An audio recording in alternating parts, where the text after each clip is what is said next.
បាទសួស្តីបងប្អូនទាំងអស់គ្នាហើយយើងបន្តពាក់ព័ន្ធជាមួយនឹងច្បាប់ផ្សារប្រពន្ធលើកមុនយើងបានបញ្ចប់ផ្នែកទី6និយាយពីការប្រមូលពន្ធឥឡូវយើងមកបន្តផ្នែកទី7ពាក់ព័ន្ធជាមួយនឹងសិទ្ធិអំណាចរបស់រដ្ឋបាលផ្សារប្រពន្ធក្នុងការប្រមូលប្រាក់ពន្ធបាទចឹងមុននឹងចាប់ផ្ដើមខ្ញុំសូមឲ្យបងប្អូនទាំងអស់គ្នាជួយចុច Subscribe Channel Tag Lecture ទាំងអស់គ្នាដើម្បីទទួលបាននូវវីដេអូថ្មីៗក៏ដូចជាការធ្វើបច្ចុប្បន្នភាពច្បាប់និងបទបញ្ញត្តិពាក់ព័ន្ធជាមួយនឹងពន្ធដែរបាទអញ្ចឹងកុំឲ្យខាតពេលយូរខ្ញុំសូមចាប់ផ្ដើមតែម្ដងមាត្រា216លិខិតជូនដំណឹងស្តីពីការទារបំណុលពន្ធនិងលិខិតជូនដំណឹងស្តីពីការរំលឹកទារបំណុលពន្ធបាទអញ្ចឹង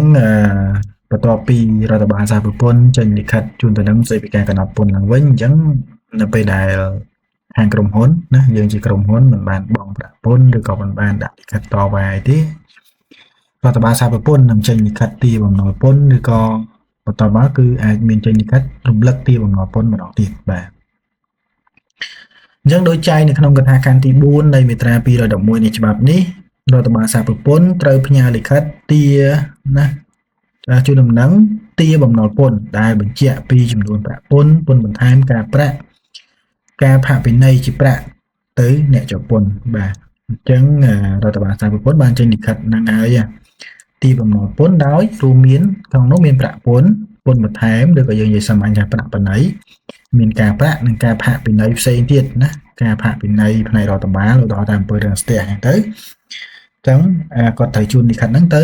អ្នកជាប់ពន្ធបាទអញ្ចឹងអ្នកជាប់ពន្ធមានរយៈពេល30ថ្ងៃដើម្បីធ្វើការទូទាត់បំណុលពន្ធដោយមានចែងក្នុងកថាខណ្ឌនេះអញ្ចឹងនៅពេលដែលរដ្ឋបាលសហប្រពន្ធគាត់ជូនដំណឹងពាក់ព័ន្ធជាមួយនឹងការទារបំណុលពន្ធអញ្ចឹងយើងជាក្រុមហ៊ុនជាអ្នកជាប់ពន្ធមានរយៈពេល30ថ្ងៃក្នុងការទូទាត់បំណុលពន្ធជូនរដ្ឋបាលសហប្រពន្ធអញ្ចឹងក្នុងករណីអ្នកជាប់ពន្ធមិនបានទូទាត់បំណុលពន្ធដោយមានចែងក្នុងកថាខណ្ឌ1នៃច្បាប់នេះរដ្ឋបាលសហប្រពន្ធត្រូវផ្ញើលិខិតជូនដំណឹងស្តីពីការរំលឹកទារបំណុលពន្ធទៅអ្នកជាប់ពន្ធអញ្ចឹងបើសិនជាក្នុងរយៈពេល30ថ្ងៃខាងរដ្ឋបាលសហប្រពន្ធបានផ្ញើលិខិតជូនដំណឹងស្តីពីការទារបំណុលពន្ធមកខាងក្រុមហ៊ុនយើងហើយខាងយើងនៅតែមិនមានការបង់ពន្ធនោះទៀតអញ្ចឹងរដ្ឋបាលសហប្រពន្ធក៏ត្រូវចេញលិខិតរំលឹកមួយទៀតណារំលឹកទារបំណុលពន្ធដែលលិខិតរំលឹកហ្នឹងគឺមានពាក់ព័ន្ធជាមួយនឹងប្រាក់ពន្ធបន្ថែមការប្រាក់ហ្នឹងបើសិនជាមានការផាកពិន័យជាប្រាក់ផ្នែករដ្ឋបាលឯទៀតអាហ្នឹងគឺត្រូវមាន detail នៅក្នុងលិខិតជូនដំណឹងនោះបាទទី3រដ្ឋបាលសហប្រពន្ធអាច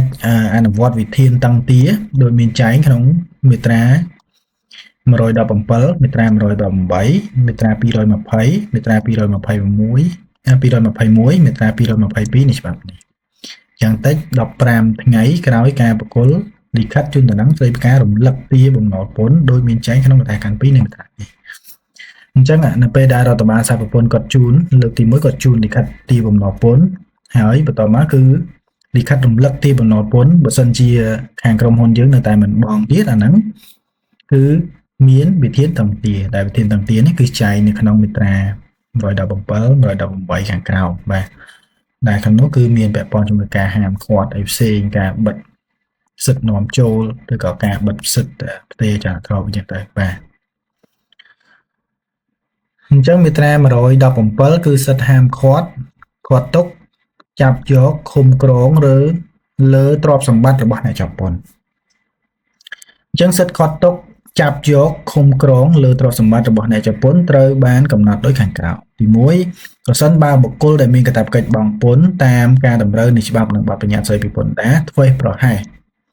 ឬក៏បដិសេធមិនព្រមបង់ពន្ធក្រោយពេលដែលលិខិតជូនដំណឹងស្តីពីការរំលឹកទារបំណុលពន្ធត្រូវបានបុគ្គលយ៉ាងត្រឹមត្រូវរដ្ឋបាលសហប្រពន្ធមានសិទ្ធិឃាត់ទុកចាប់យកឃុំក្រងទ្រព្យសម្បត្តិបុគ្គលនោះក្នុងកម្រិតនៃតម្លៃសមស្របទៅនឹងបំណុលពន្ធបាទអញ្ចឹងបើសិនជាខាងក្រុមហ៊ុនយើងដែលទទួលបានលិខិតរំលឹកទារបំណុលពន្ធហើយមិនបានបង់ប្រាក់ពន្ធនោះអញ្ចឹងរដ្ឋបាលសហប្រពន្ធក៏មានសិទ្ធិដែរអញ្ចឹងគាត់មានសិទ្ធិឃាត់ទុកចាប់យកឃុំក្រងទ្រព្យសម្បត្តិរបស់ក្រុមហ៊ុនប៉ុន្តែអាទ្រព្យសម្បត្តិដែលខាងរដ្ឋបាលសហប្រពន្ធក៏អាចឃុំក្រងឬក៏ចាប់យកហ្នឹងគឺក្នុងកម្រិតដែលតម្លៃបំណុលពន្ធហ្នឹងគឺសមស្របខ្ញុំឧទាហរណ៍ថាទ្រព្យសម្បត្តិរបស់ក្រុមហ៊ុនបើវាតម្លៃទៅ100លានរៀលប៉ុន្តែបំណុលពន្ធរបស់ក្រុមហ៊ុនមានតែ20លានរៀលទេអញ្ចឹងការរឹបអូសការចាប់យកការគុំក្រងទ្រព្យសម្បត្តិហ្នឹងគឺត្រឹមកម្រិតតែ20លានរៀលនោះទេបាទ រដ្ឋបាលសារពើពន្ធត្រូវផ្ញើលិខិតជូនដំណឹងសេពីការរំលឹកទារបំណុលពន្ធទៅអ្នកជាប់ពន្ធយ៉ាងតិច15ថ្ងៃមុនអនុវត្តវិធានតាំងទារដោយមានចែងក្នុងមាត្រា218 220និង221និងមាត្រា222នៃច្បាប់នេះចឹងសិទ្ធិខុសទុកចាប់យកនិងឃុំក្រងលើទ្រព្យសម្បត្តិរបស់អ្នកជាប់ពន្ធកើតមានឡើងនៅពេលដែលលិខិតជូនដំណឹងរំលឹកទារបំណុលពន្ធត្រូវបានប្រគល់ឲ្យអ្នកជាប់ពន្ធដោយមានចែងក្នុងមាត្រា198នៃច្បាប់នេះបាទទី3បើលក្ខខណ្ឌទាំងឡាយនៃមាត្រានេះត្រូវបានបំពេញយ៉ាងត្រឹមត្រូវហើយសិទ្ធិខុសទុកចាប់យកឬក៏ឃុំក្រងទ្រព្យសម្បត្តិដោយចែងក្នុងកថាខណ្ឌ1នៃមាត្រានេះមានសុពលភាពនិងអត្ថភាពលើសិទ្ធិដទៃទៀតទាំងអស់ដែលមានពីមុនមកអញ្ចឹងបើសិនជាលក្ខខណ្ឌទាំងឡាយនេះត្រូវបានបំពេញត្រឹមត្រូវហើយអញ្ចឹងអាសិទ្ធិនេះសិទ្ធិឃុំក្រងចាប់យកហ្នឹងគឺអាចលុបលើសុពលភាពឬក៏អត្ថភាពនៃសិទ្ធិទាំងឡាយទៀតដែលមានពីមុនមកឧទាហរណ៍ថាក្រុមហ៊ុនគាត់មានសិទ្ធិនឹងកាតព្វកិច្ចរបស់គាត់ហើយអញ្ចឹងសិទ្ធិរបស់អ្នកជាប់ពន្ធมันអាច cover ទៅលើសិទ្ធិអំណាចនៃការខាត់ទុកចាប់យកឃុំក្រងលើទ្រព្យសម្បត្តិនេះទេបើសិនជាលក្ខខណ្ឌទាំងឡាយនៃមាត្រានេះត្រូវបានបំពេញយ៉ាងត្រឹមត្រូវបាទឬដែលកើតឡើងក្រោយសិទ្ធិខាត់ទុកចាប់យកនិងឃុំក្រងលើទ្រព្យសម្បត្តិរបស់អ្នកជាប់ពន្ធលើកលែងតែការកំណត់ផ្ទុយពីនេះនៅក្នុងច្បាប់ស្តីពីខ្សែធននិងបទបញ្ញត្តិពាក់ព័ន្ធជាមួយនឹងសិទ្ធិប្រតិភោគអញ្ចឹងនៅក្នុងច្បាប់ខ្សែធននិងបទបញ្ញត្តិស្តីពីប្រតិភោគអញ្ចឹងមានចែងបើសិនជាប្រតិភោគច្បាប់ប្រតិភោគនិងច្បាប់ខ្សែធនចែងផ្ទុយពីចំណុចនេះគឺអាចយកច្បាប់ខ្សែធននិងច្បាប់ស្តីពីសិទ្ធិប្រតិភោគមកអនុវត្តលុបលើសិទ្ធិខាត់ទុកចាប់យកនិងឃុំក្រងទ្រព្យសម្បត្តិបាទអញ្ចឹងរដ្ឋបាលសារពើពន្ធត្រូវធ្វើសេចក្តីប្រកាសផ្សព្វផ្សាយជាសាធារណៈអំពីទ្រព្យសម្បត្តិរបស់អ្នកជាប់ពន្ធដែលត្រូវបានសម្រេចខាត់ទុកចាប់យកឃុំក្រងដោយរដ្ឋបាលសារពើពន្ធរដ្ឋបាលរាល់សិទ្ធិប្រតិភោគដែលត្រូវបានបង្កើតឡើងលើទ្រព្យសម្បត្តិរបស់អ្នកជាប់ពន្ធដែលត្រូវបានសម្រេចខាត់ទុកចាប់យកឃុំក្រងដោយរដ្ឋបាលសារពើពន្ធនៅក្រោយការបរិច្ឆេទនៃការប្រកាសផ្សាយជាសាធារណៈរបស់រដ្ឋបាលសារពើពន្ធមិនអាចយកមកតតាំងជាមួយនឹងសិទ្ធិអត្ថិភាពរបស់រដ្ឋបាលសារពើពន្ធនៅលើទ្រព្យសម្បត្តិនោះឡើយបែបបទនិងនីតិវិធីនៃការប្រកាសផ្សព្វផ្សាយនៅទ្រព្យសម្បត្តិរបស់អ្នកជាប់ពន្ធដែលត្រូវខាត់ទុកចាប់យកឃុំក្រងដោយរដ្ឋបាលសារពើពន្ធត្រូវកំណត់ដោយប្រកាសរបស់រដ្ឋមន្ត្រីសន្តិកិច្ចក្រែងធំបាទទី4សហុយនៃការឃុំក្រងត្រួតពិនិត្យថែរក្សាទ្រព្យសម្បត្តិនេះជាបន្ទុករបស់អ្នកជាប់ពន្ធអញ្ចឹងនៅពេលដែលរដ្ឋបាលសារពើពន្ធគាត់ទៅឃុំក្រងត្រួតពិនិត្យឬក៏ថែរក្សាទ្រព្យសម្បត្តិនោះគឺអ្នកជាប់ពន្ធគឺត្រូវចំណាយទៅលើការឃុំក្រងត្រួតពិនិត្យថែរក្សាលើទ្រព្យសម្បត្តិខ្ញុំឧទាហរណ៍មួយថារដ្ឋបាលសារពើពន្ធគាត់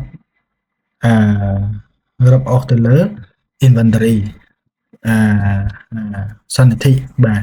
អញ្ចឹងនៅពេលរដ្ឋបាលសារពើពន្ធគាត់យកសន្និធិមកឃុំក្រងត្រួតពិនិត្យឬក៏ថែរក្សាលើទ្រព្យសម្បត្តិអស់ហ្នឹង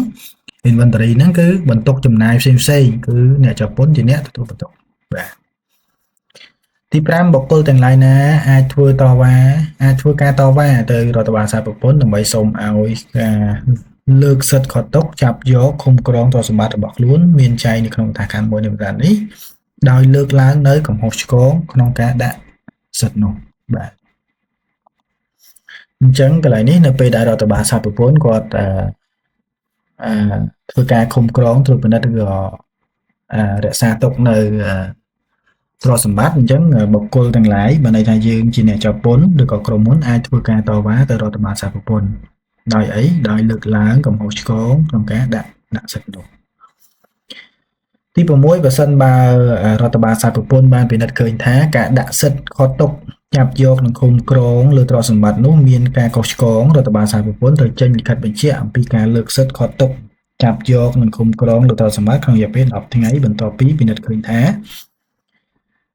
ឬក៏ព្រមទាំងចុះហត្ថលេខាលើលិខិតបញ្ជាក់និងដាក់សិទ្ធិឃុំក្រងនោះមានការខុសឆ្គងអញ្ចឹងនៅពេលដែលរដ្ឋបាលសារពើពន្ធក៏ពិនិត្យឃើញថាការឃុំក្រងរបស់រដ្ឋបាលសារពើពន្ធឧទាហរណ៍សាខា1ណាឧទាហរណ៍ថាសាខា1គាត់បានធ្វើការឃុំក្រងទ្រព្យសម្បត្តិរបស់ក្រុមហ៊ុនក្នុងករណី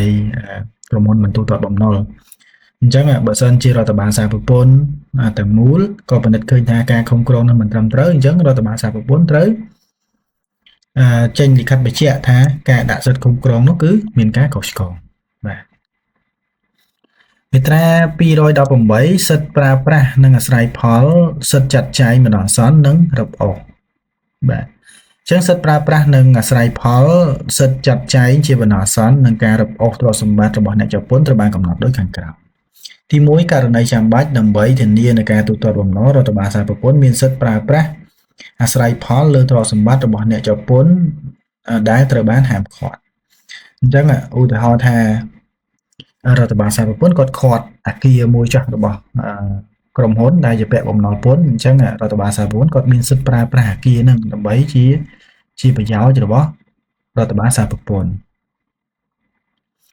ក្រៅពីសិទ្ធិប្រើប្រាស់និងអាស្រ័យផលដោយមានចែងនៅក្នុងកថាខណ្ឌ1នៃមាត្រានេះរដ្ឋបាលសារពន្ធអាចប្តឹងទៅតុលាការដើម្បីរឹបអូសទ្រព្យសម្បត្តិរបស់អ្នកជាប់ពន្ធក្នុងគោលដៅធានាការទូទាត់បំណុល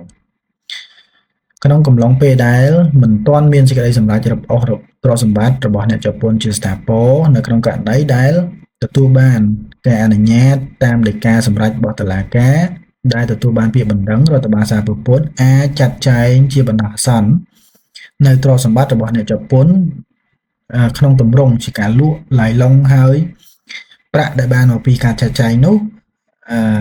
ការចាត់ចែងជាបណ្ដោះអាសន្នត្រូវរក្សាទុកនៅក្នុងគណនីបណ្ដោះអាសន្នមួយរបស់រដ្ឋបាលសារពន្ធអញ្ចឹងក្រៅពីសិទ្ធិប្រើប្រាស់អាស្រ័យផលដោយចែងនៅក្នុងកថាខណ្ឌ1ហ្នឹងរដ្ឋបាលសារពន្ធក៏អាចប្តឹងទៅតុលាការដើម្បីរឹបអូសយកតែម្ដងទ្រព្យសម្បត្តិហ្នឹងដើម្បីធានាការទូទាត់បំណុលបាទហើយក្នុងកំឡុងពេលហ្នឹងដែរនៅពេលដែលនៅក្នុងករណីដែលទទួលបានការអនុញ្ញាតតាមសេចក្តីសម្រេចរបស់តុលាការដែលទទួលពាក្យបណ្ដឹងរបស់រដ្ឋបាលសារពន្ធហ្នឹងគឺរដ្ឋបាលសារពន្ធអាចចាត់ចែងទ្រព្យសម្បត្តិបណ្ដោះអាសន្នហ្នឹងឧទាហរណ៍ថាទ្រព្យដែលគាត់លក់បានហ្នឹងឧទាហរណ៍តុលាការសម្រេចឲ្យរឹបអូសទ្រព្យហ្នឹងហើយអញ្ចឹងរដ្ឋបាលសារពន្ធប្រកាសលក់ឡាយឡុងទៅតម្លៃឧទាហរណ៍ថាបាន100លានរៀលអញ្ចឹងឧទាហរណ៍ថាបំណុលគាត់តាម20លានរៀលទេអញ្ចឹងអាលុយដែលលក់បាន100លានរៀលហ្នឹងគឺត្រូវរក្សាទុកនៅក្នុងគណនីបណ្ដោះអាសន្នរបស់រដ្ឋបាលសារពន្ធអញ្ចឹងរដ្ឋបាលសារពន្ធអាចកាត់យកត្រឹមតែបំណុលរបស់រដ្ឋបាលសារពន្ធហើយសល់80លានទៀតត្រូវទូទាត់ឲ្យអ្នកជាប់ពន្ធវិញបាទអញ្ចឹងលេខ3បុគ្គលដែលមានភារៈកាន់កាប់គ្រប់គ្រងទ្រព្យសម្បត្តិរបស់អ្នកជាប់ពន្ធដែលត្រូវរដ្ឋបាលសារពន្ធរឹបអូសដោយមានចែងនៅក្នុងកថាខណ្ឌ2នៃច្បាប់នេះมันអាចបង្វិលទ្រព្យសម្បត្តិនោះទៅឲ្យអ្នកជាប់ពន្ធវិញឬក៏យកទ្រព្យសម្បត្តិនោះទៅធ្វើការទូទាត់ផ្សេងបានទេលើកលែងតែការទូទាត់រដ្ឋបាលសារពន្ធបានអនុញ្ញាតបាទចំពោះទ្រព្យសម្បត្តិជាសាច់ប្រាក់រដ្ឋបាលសារពន្ធអាចរឹបអូសសាច់ប្រាក់របស់អ្នកជាប់ពន្ធឬក៏សាច់ប្រាក់ដែលអ្នកជាប់ពន្ធនឹងត្រូវទទួលបានដោយមិនចាំបាច់អនុវត្តតាមនីតិវិធីដែលមានចែងនៅក្នុងកថាខណ្ឌ2នៃមាត្រានេះទេបាទមាត្រា209និយាយពីការចាត់ចែងលើទ្រព្យសម្បត្តិដែលបានរឹបអូសអញ្ចឹងក្នុងករណីដែលមានការលក់នៅទ្រព្យសម្បត្តិបន្ទាប់ពីមានការរឹបអូសទ្រព្យសម្បត្តិរបស់អ្នកជាប់ពន្ធចំនួនទឹកប្រាក់លក់បានដែលលើសពីបំណុលរបស់អ្នកជាប់ពន្ធនៅក្រោមច្បាប់នេះត្រូវបង្វិលទៅឲ្យអ្នកជាប់ពន្ធវិញឃើញទេលើកលែងតែមានការចាត់ចែងផ្សេងទៀតដោយតុលាការស្របតាមច្បាប់ជាធរមានអញ្ចឹងដោយឧទាហរណ៍មកអញ្ចឹងបើសិនជាបំណុលរបស់រដ្ឋបាលសារពន្ធត្រឹមតែ20លានទេហើយទ្រព្យសម្បត្តិដែលរឹបអូសនោះគឺមានតម្លៃរហូតដល់100លានអញ្ចឹង20លានគឺត្រូវបង់ជូនរដ្ឋបាលសារពន្ធហើយ80លានទៀតត្រូវបង្វិលជូនអ្នកជាប់ពន្ធវិញ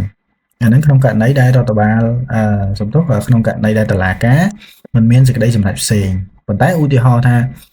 តុលាការឲ្យរឹបអូសទ្រព្យហ្នឹងតម្លៃទ្រព្យគឺ100លានហើយរដ្ឋបាលសារពន្ធគឺយកតែ20លានសម្រាប់ទឹកប្រាក់បំណុលពន្ធអញ្ចឹងអា80លានទៀតតុលាការឲ្យចាត់ចែងដើម្បីទូទាត់បំណុលផ្សេងទៀតចំពោះដើមបណ្ដឹងផ្សេងទៀតអាហ្នឹងគឺលុយ80លានហ្នឹងគឺមិនអាចបង្វិលទៅឲ្យអ្នកជាប់ពន្ធបានវិញទេបាទមាត្រា220និយាយពីការខត់ទុកគណនីធនាគារអញ្ចឹងរដ្ឋបាលសារពន្ធអាចខត់ទុកគណនីរបស់អ្នកជាប់ពន្ធនៅធនាគារ តាមលិខិតជូនដំណឹងរបស់រដ្ឋបាលសារពពន្ធហើយមានប្រសិទ្ធភាពអនុវត្តភ្លាមៗក្រោយការប្រគល់លិខិតនោះទៅឲ្យធនាគារបាទទៅឲ្យធនាគារ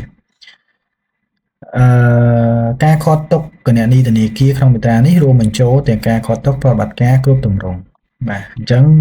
នៅពេលដែលមាននីតិវិធីតាំងទីរដ្ឋបាលសហព័ន្ធអាចដាក់លិខិតស្នើសុំឲ្យធនាគារជាតិឬក៏គ្រឹះស្ថានធនាគារទាំងអស់ធ្វើការផ្អាកនៅគណនីធនាគាររបស់សហគ្រាសបាទតាមរយៈការជូនដំណឹងឲ្យខត់ទុកគណនីធនាគារនេះធនាគារមិនអាចបើកគណនីថ្មីទៀតឲ្យអ្នកជាប់ពន្ធបានទេហើយក៏មិនអាចធ្វើការទូទាត់ផ្សេងចេញពីគណនីនោះបានឡើយលើកលែងតែការបង់ប្រាក់ដែលរដ្ឋបាលសហពន្ធកំណត់ឲ្យដើម្បីទូទាត់ប្រាក់ពន្ធត្រូវបង់ពន្ធបន្ថែមការប្រាក់និងការផាកពិន័យផ្សេងទៀតអញ្ចឹងកន្លែងនេះបើសិនជារដ្ឋបាលសហពន្ធគាត់ខត់ទុកនៅគណនីធនាគារហ្នឹងឯងអញ្ចឹងឧទាហរណ៍ថាគាត់មានធនាគារនៅកងធនាគារនៅ ACDA មួយចុះអញ្ចឹងរដ្ឋបាលសហពន្ធត្រូវចេញលិខិតមួយទៅធនាគារ ACDA ដើម្បីខត់ទុកគណនីហ្នឹងប៉ុន្តែនៅពេលដែលអ្នកជាប់ពន្ធគាត់ស្នើសុំបើកគណនីផ្សេងអញ្ចឹងធនាគារទាំងអស់គឺមិនអាចបើកគណនីឲ្យអ្នកជាប់ពន្ធបានទេហើយក៏មិនអាចអនុញ្ញាតឲ្យធ្វើការទូទាត់ចេញឬក៏ចូលនៅក្នុងគណនីធនាគារនេះដែរលើកលែងតែបើសិនជាគាត់ចង់ទូទាត់ឲ្យរដ្ឋបាលសហពន្ធនៅប្រាក់ពន្ធបន្ថែមការប្រាក់ការផាកពិន័យផ្សេងអាហ្នឹងគឺអាចទូទាត់បានក្រៅពីនេះគឺត្រូវបានប្លុកទាំងអស់បាទទី3គណនីធនាគារដែលបានហាមឃាត់ទុកអាចបើកឲ្យប្រើវិញបានលុះត្រាតែមានលិខិតជូនដំណឹងស្ដីពីរដ្ឋបាលសេចក្តីជូនដំណឹងពីរដ្ឋបាលសហពន្ធអញ្ចឹងជាទូទៅបើសិនជាខាងក្រុមហ៊ុនក៏ទូទាត់បំណុលពន្ធមកខាងរដ្ឋបាលសហពន្ធរួចហើយអញ្ចឹងរដ្ឋបាលសហពន្ធក៏ត្រូវចេញលិខិតមួយទៀតទៅធនាគារជាតិដើម្បីឲ្យធនាគារជាតិអាចបើកដំណើរការនៅប្រតិបត្តិការធនាគារឬក៏កងធនាគាររបស់អ្នកជាប់ពន្ធវិញបានបាទទី4ធនាគារដែលមិនបានអនុវត្តតាមលិខិតជូនដំណឹងស្ដីពី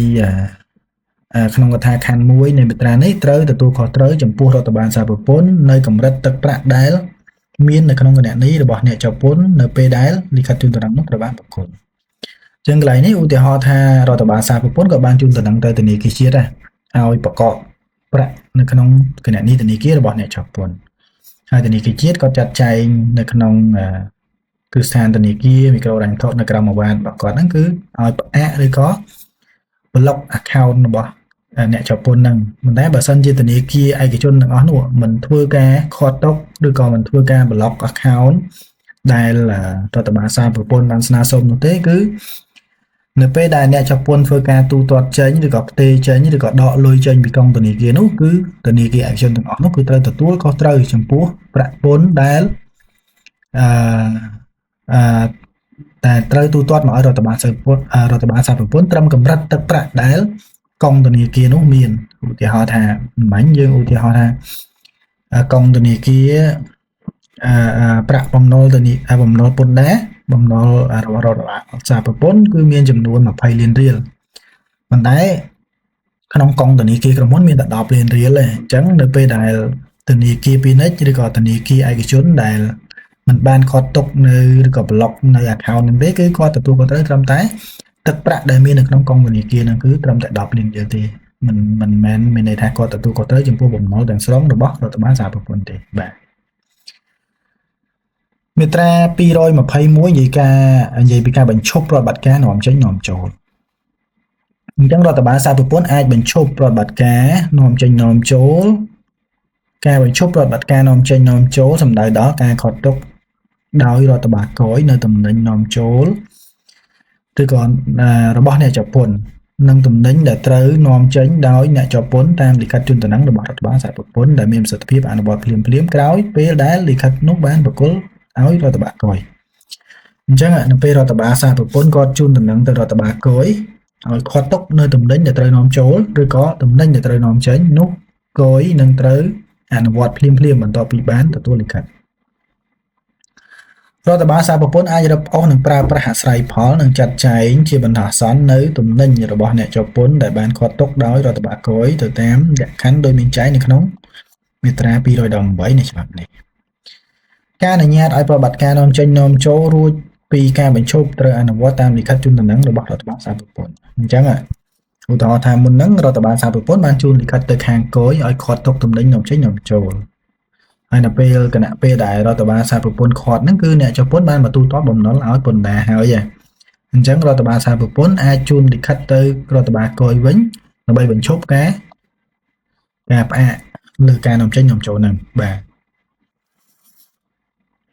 ទី4ការខាត់ទុកដោយរដ្ឋបាលគយដែលមិនមែនជាអ្នកជាប់ពន្ធណាទំនិញខាត់ទុកដោយរដ្ឋបាលគយដែលមិនមែនជា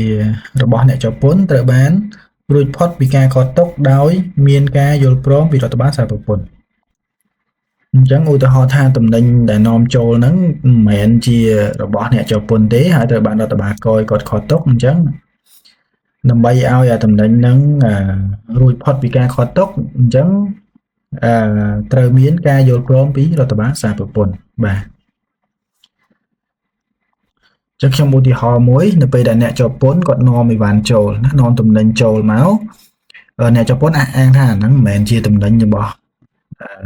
អ្នកជាប់ពន្ធហ្នឹងទេជាទំនិញរបស់គេផ្សេងដើម្បីនាំចូលមកប្រទេសកម្ពុជាដើម្បីឲ្យអ្នកផ្សេងយ៉ាងទៅឬក៏គាត់ថាគាត់ស៊ីឈ្នួលនាំឲ្យគេយ៉ាងទៅអញ្ចឹង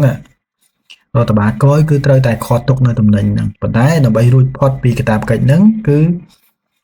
លុះត្រាតែរដ្ឋបាលសារពើពន្ធបានបញ្ជាក់ថាទំនិញហ្នឹងគឺមិនមែនជារបស់អ្នកជាប់ពន្ធមែនបាទអញ្ចឹងត្រូវតតែមានការយល់ព្រមពីរដ្ឋបាលសារពើពន្ធ